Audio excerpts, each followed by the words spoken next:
Holy City Center Radio. It is episode 237, and I am your host, Christian Sanger. Today is Monday, March 18th, 2024.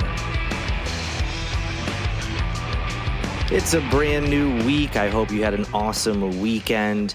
As of this recording, I am still in Connecticut, but we'll be back in the Holy City shortly, having a great time with my family. We've been laying low, nothing too exciting, but we have been watching the Big East tournament. It was fantastic. The UConn men won their tournament just like the women did a couple weeks ago. So me and the family very excited and looking forward to the NCAA tournament coming up.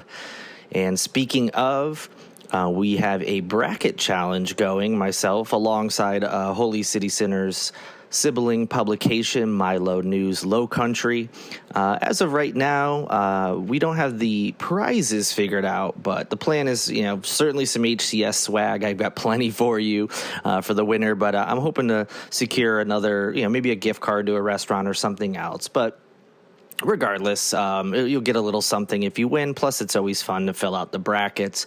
So if you're interested, go ahead and visit the link in the show notes or check out Holy City Center's social media channels where I'll be posting about that leading up to the opening round, which will be this coming Thursday. Should be exciting. When you hear this, the brackets will have been announced, so I don't know anything official. But as far as South Carolina is concerned, the Gamecocks, Clemson, and the College of Charleston will all be in the big dance, so it's going to be quite exciting, especially those first two rounds on Thursday and Friday. Good luck to all fans of those programs. Hopefully we'll have an exciting and fun tournament. But outside of that, not much else going on here, so we're going to get into the news. The Charleston City Paper had a pretty interesting piece that came out recently, and again, just like other stories, it's very difficult to really do a deep dive, on a podcast where there's limited time. So I'm going to hit the main points, but I recommend you check the link in the show notes for, an even more in-depth analysis. But this is a really interesting story. So South Carolina leads the nation in the number of preschool children, those are ages 2.5 to 5 years old, who have been suspended from school one or more times. That's right. South Carolina. I didn't even know this was a thing that really happened in preschool. But, South Carolina leads the nation in the number of preschool children who have been suspended from school one or more times. Within those numbers, black students received 2/3 of the suspensions. And this is all according to a federal government report. No surprise there, black students are disproportionately affected. The state's black preschool suspension rate of 436 students is nearly twice the 262 suspensions in Texas, which has 6 times more people than the Palmetto State. So it's wild that a state that is much bigger than us is suspending far less students in preschool, of all places, as well. So the total suspended students in South Carolina for the 2017-18 school year, which is just the most recent data that's available at this time, is 438 students. The next closest was Texas, as I mentioned, at 262, Georgia at 256, Oklahoma 252, and Florida with 247 preschool students that have been suspended. So, just wild that South Carolina is almost double the next closest state. Now, putting all that aside, that it's just a lot of students are getting suspended. As I mentioned, it's disproportionately affecting black children. Now, black children statewide make up 61% of those early learners, preschoolers, who have received one or more suspensions, but they are only 19% of the preschoolers enrolled in early childhood classrooms in our state's public schools. This is according to data compiled by the U.S. Department of Education's Office of Civil Rights, again for that 2017-18 school year, which is when the most recent data is available. So no surprise, just like many things, black people are disproportionately affected by it. And Dr. Melody Baker, a president and CEO of something called Impact Stats, said in an interview that researchers suspect that implicit racial bias of black preschool children accounts for that higher suspension rate for black children. Should come as no surprise, that I assume many of you who are listening assumed that was the case. And why is that, she said, besides the obvious implications of racism?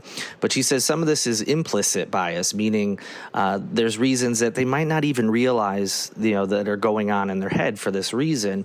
And she said black children are perceived as older, less innocent, and more prone to aggression and more deserving of harsher punishment compared to their non-black peers. This is according to her research. So disappointing, but not surprising, as these issues typically are throughout the country, and certainly here in South Carolina.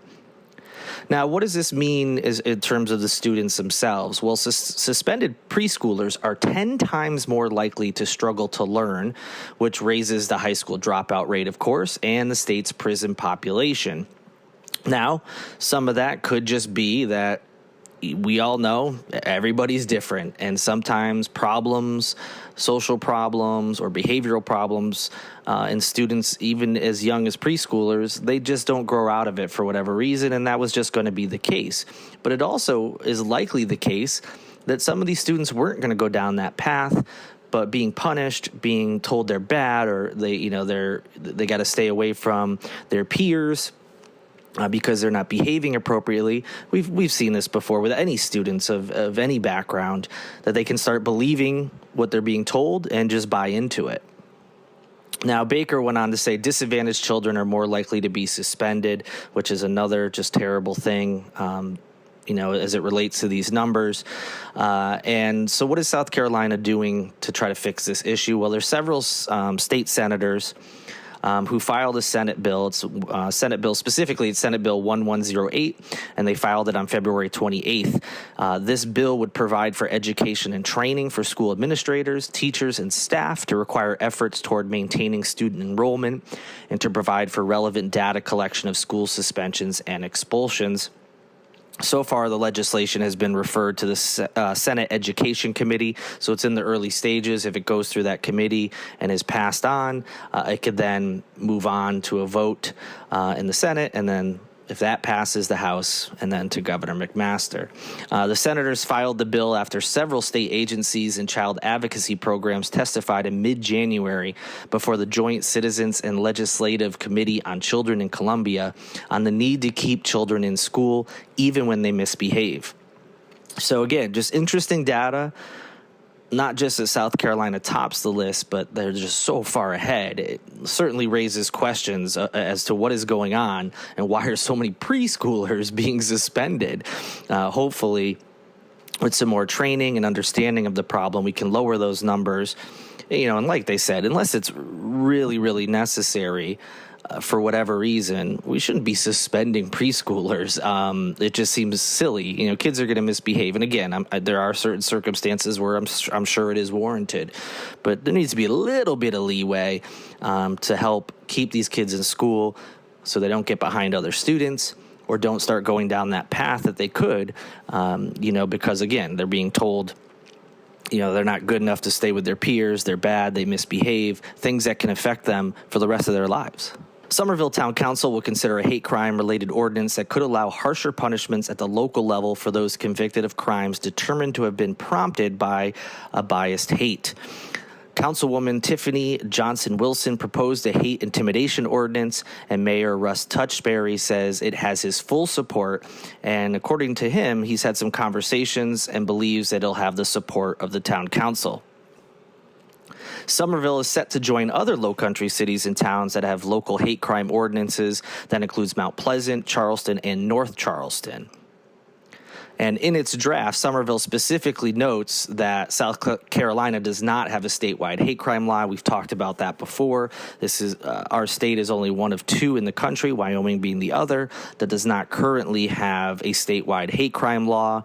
It's continued to be held up by Republicans specifically in our state legislature. Because of that, as you can see, local cities and towns within the state are taking matters into their own hands because on the state level, they just don't seem to care to even bring it up for debate, let alone pass it. So glad to see Summerville joining the list of cities and towns that are taking matters in their own hands on something that is frankly embarrassing that the state refuses to take up. Got an update on the Alec Murdaugh saga, which will probably never end, but convicted murderer Alex Murdaugh will have a sentencing hearing later this spring after pleading guilty to 22 federal financial crime charges back in September of last year. Judge Richard M. Gergel has set the sentencing for 10 a.m. on April 1st. The hearing will occur at the J. Wade's Waring Judicial Center on Meeting Street in downtown Charleston. So as I mentioned, back in September, Murdaugh admitted to stealing millions from former clients. He ended up pleading guilty to charges including conspiracy to commit wire fraud, bank fraud, and money laundering. He's already, as we know, serving a life sentence for the double murder that he committed his wife and one of his sons. And now, even though they're still, working on appeals in that case, he's likely to get a pretty significant sentencing for these financial crimes, as they are pretty wide-ranging. So we'll see what happens there on April 1st. And lastly, you may have seen this story last week, but former state senator John Robert Kuhn was arrested by the Charleston Police Department after an alleged hit and run. He also knocked down a man with his vehicle. That wasn't known at the time, but ABC News 4 got some more details on what occurred, and they even have video that a driver took, with like an iPhone or something like that, showing the incident. So Kuhn, who is 61, is charged with hit and run with property damage to an attended vehicle and improper passing. He was booked at the Sheriff Al Cannon Detention Center on March 14th and released the same day on a $10,000 bond, according to jail records. The Charleston Police Department said the incident occurred on March 7th, just before 4 p.m., and it was reported by a teenage driver who was under the age of 18. The teenager told officers that she was waiting to make a left turn on Columbus Street when a vehicle traveling east passed her on her left side and struck her driver's side view mirror. Kuhn was later identified as the driver who damaged the teenager's vehicle. Now, this is where it gets even worse. Police say Kuhn left the scene of the collision before stopping at a traffic signal on Meeting Street. While Kuhn was stopped, a pedestrian, a man, stepped in front of his vehicle to confront him about the collision.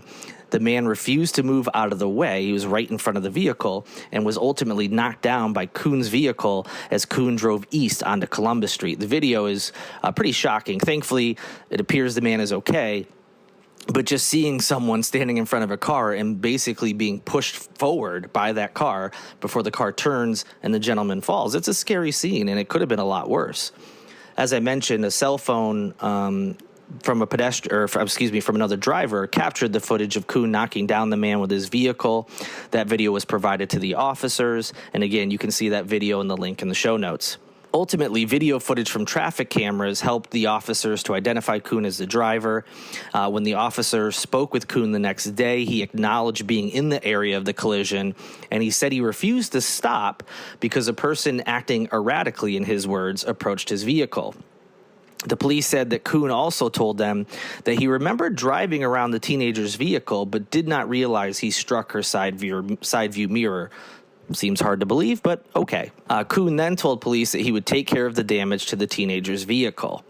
So whether you believe him or not, it's essentially a hit and run and then really put that man in danger. I know that man in some ways put himself in danger, but he was trying to stop Kuhn because he witnessed the hit and run. Now, in addition to being a former state senator, Kuhn is also the managing partner of the Kuhn & Kuhn law firm.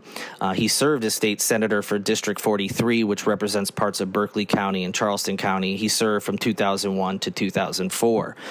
Now, as if the whole incident wasn't bad enough, police told local media that they have pulled Kuhn over multiple times due to several different moving violations over the years. The full list is in the show notes. It's pretty shocking to see how many times he's been pulled over. Now, a handful of those are speeding, and not just speeding, but speeding under, basically being 10 miles per hour or less under or over the speed limit. There are a couple where he was 10 miles per hour over the speed limit. You don't usually see a lot of tickets being written for someone who's less than 10 miles per hour over the speed limit, but there is a handful of those. But others are more serious, including not having registration. Obviously, this hit and run situation that he has, speeding of 10 miles per hour or more. over the speed limit, and there's some other things on there. Certainly a troubling driving record, to say the least. And I encourage you to visit the link in the show notes to see more. But it's wild to me that he has a license. His insurance must be through the roof. But certainly a bad situation overall. And, someone who's been a former state senator and is a lawyer, you would think they would know better. But yeah, quite troubling to see his record, and then also to see what occurred back on March 7th. Well, that'll do it for this edition of Holy City Center Radio. I hope you have an amazing week. I apologize for the audio quality on Friday and possibly today. As I mentioned, I'm traveling, so I don't have my full setup. Hopefully it wasn't too bad. I know the last episode was a little quiet, so you might have had to turn up your volume just a smidge to hear it a little better. But I appreciate you all listening nonetheless. If you have a chance, you have until March 22nd to vote for Holy City Center in the Best of Charleston 2024 awards. That's right, just a few more days left, and I won't bug you anymore. Holy City Center is a finalist in 3 categories: Best Local Twitter or X Feed, Best Local Social Media Influencer, and Best Local Website. I greatly appreciate your votes. If you could do that, the link is also in the show notes if you would like to vote, and vote in some more categories. Make sure some of your Charleston favorites end up winning an award. Thank you to Lindsay Marie Collins with LMC Soundsystem for producing this and every episode of Holy City Center Radio, and Tyler Boone, whose music you hear in each and every episode. Have an awesome week. I'll talk to you all again on Friday when I'm back in town. Can't wait to be back to the Holy City, even though I'm enjoying my time with family very much. But it is always nice to, get back to your home base. And of course, I miss my little kitty cat, of course. I hope you have an awesome week. I'll talk to you on Wednesday. Until then, good night and good luck.